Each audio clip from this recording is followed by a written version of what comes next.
Mon frère aujourd'hui qui se baptise, je suis vraiment contente. Moi, je vais vous dire comment que le Seigneur s'est fait connaître à ma vie.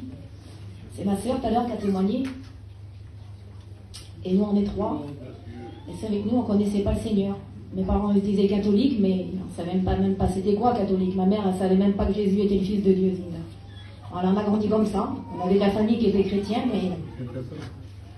mais voilà, sans plus. Mon père n'était pas pour ça, alors on écoutait mon père. Voilà.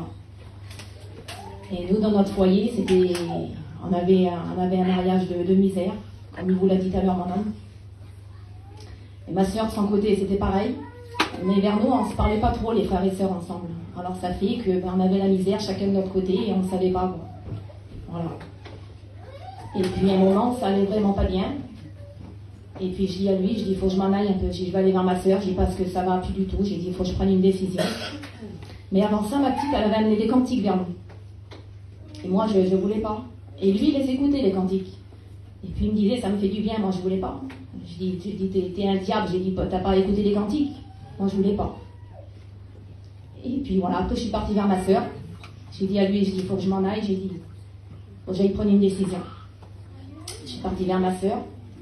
Quelques jours. Et quand j'étais là-bas, il y avait une de ses copines. C'est la Daïna.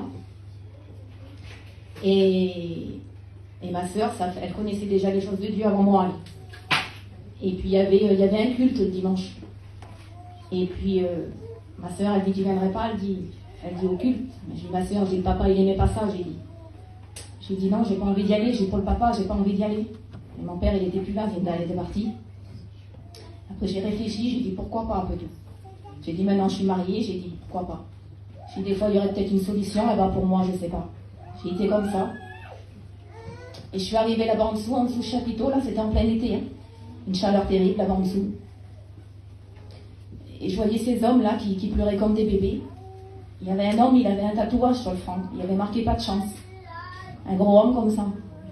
Et il pleurait comme un bébé, cet homme. Et je voyais que c'était un homme qui avait fait la vie quand même pour être tatoué sur la tête comme ça.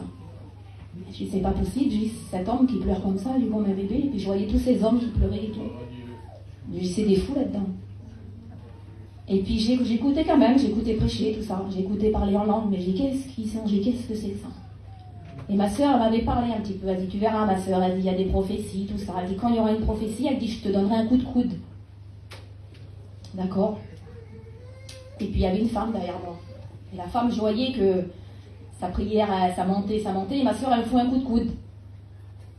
Et la femme, elle donne une prophétie là. Et la femme, elle dit, toi qui viens de loin, tu sais pas prier, je vois tes larmes et je vais bénir ton foyer. Et moi, je savais pas trop que c'était pour moi. Et ma sœur, elle dit, c'est pour toi la prophétie. Mais je dis non, j'ai dit, c'est pas possible. Et puis ça, dans ma tête, ça faisait beaucoup de choses d'un seul coup, ça faisait beaucoup de choses pour moi. Et puis avant de sortir, ma sœur, elle dit, tu voudrais pas? Elle dit que les pasteurs, ils prient pour toi, ma sœur. Et je dis, tu crois? Elle dit oui, elle dit, fais-le. Elle dit, t'as rien à perdre, ma sœur. Je dis, allez, pourquoi pas? Puis il y a deux pasteurs qui sont venus. Mais moi, je connaissais rien. Mais je dis, je veux pas que vous me baptisez. Hein. Alors ils ont rigolé. Mais je dis, non, ma sœur, on va pas te baptiser, on veut juste prier pour toi. Je dis, s'il y a une solution, j'ai dit pour moi, je dis, je veux bien. Parce que j'en pouvais plus, en vérité, j'en pouvais plus. Comme elle a dit tout à l'heure, ma sœur, hein, c'était pareil, moi. Deux fois, j'ai voulu en finir, voilà, enfin bref. Et j'ai trouvé une solution. Voilà, dans ce petit chapiteau-là, j'ai essayé des fois, il y aurait quelque chose pour moi. Voilà, mais comme ça.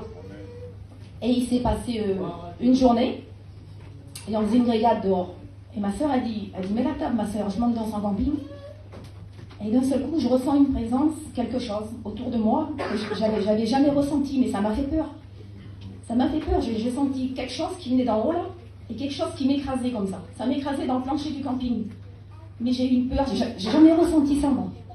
Et ma sœur, elle a ouvert le camping et ça s'est arrêté. Et l'après-midi, on a été à la piscine. Et les filles, elles étaient en train de se baigner, j'étais toute seule, moi, sur l'herbe. Et puis d'un seul coup, je sais pas, mais je me suis mis à penser à lui, mais à fond, j'arrêtais pas de penser à lui. Moi, je dis, qu'est-ce que c'est que j'ai à penser à lui? Et puis je voulais pas penser à lui. Et ma sœur, elle vient, et puis j'ai dit, ma sœur, j'arrête pas de penser à lui, je sais pas qu'est-ce que j'ai. Et ma sœur, elle dit, laisse faire, elle dit, c'est le Seigneur qui travaille ton cœur. Et je voulais toujours pas, moi. Et bref, il se passe quelques jours, et puis je suis repartie vers moi.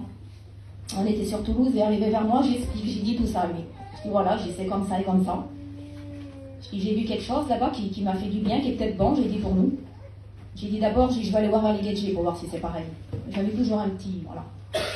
Et j'ai trouvé une église, Valégadje à Toulouse, et puis j'ai été là-bas. Et puis en effet, c'était pareil. Voilà, il y avait le même amour, il y avait les hommes, ils pleuraient pareil. Voilà.